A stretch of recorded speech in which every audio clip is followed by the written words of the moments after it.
আজানের সময় আকাশের দিকে তাকিয়ে একটি দোয়া পড়েন, আপনার সব দোয়া কবুল হবে। আল্লাহর কসম করে বলছি, আল্লাহর কসম করে বলছি, পরীক্ষিত আমল এগুলো শেয়ার করে দিবা। তুমি আমল না করেও সওয়াব পাবা তোমার একটা শেয়ারে। এটি যদি শুনে অন্য কেউ আমল করে তুমি আর সওয়াব পেয়ে যাবা। আজানের সময় যখন আজান হয় তখন আমরা কথাবার্তা বলি, এগুলো অনুচিত। আপনি আজানের সময় আকাশের দিকে তাকিয়ে একটি দোয়া পড়বেন। এই দোয়াটি আমরা অনেকেই পারি। এখন বলবেন হুজুর কমন পড়ে গেছে দোয়া।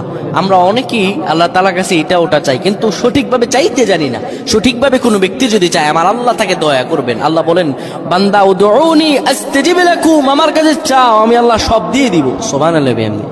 যখন আপনার আজান হয়, আজানের সময় আপনি আসমানের দিকে তাকান, তাকিয়ে আপনি বলুন, পড়তে থাকেন, আল্লাহুম্মা আনতা রাব্বি লা ইলাহা ইল্লা আনতা খলাকতানি ওয়া আনা আবদুকা ওয়া আনা আলা আহদিকা ওয়া ওয়া'দিকা মাসতাতা'তু আউযু বিকা মিন শাররি মা সানা'তু আবু'ু লাকা বিনি'মাতিকা আলাইয়া ওয়া আবু'ু বিযানবি ফাগফির।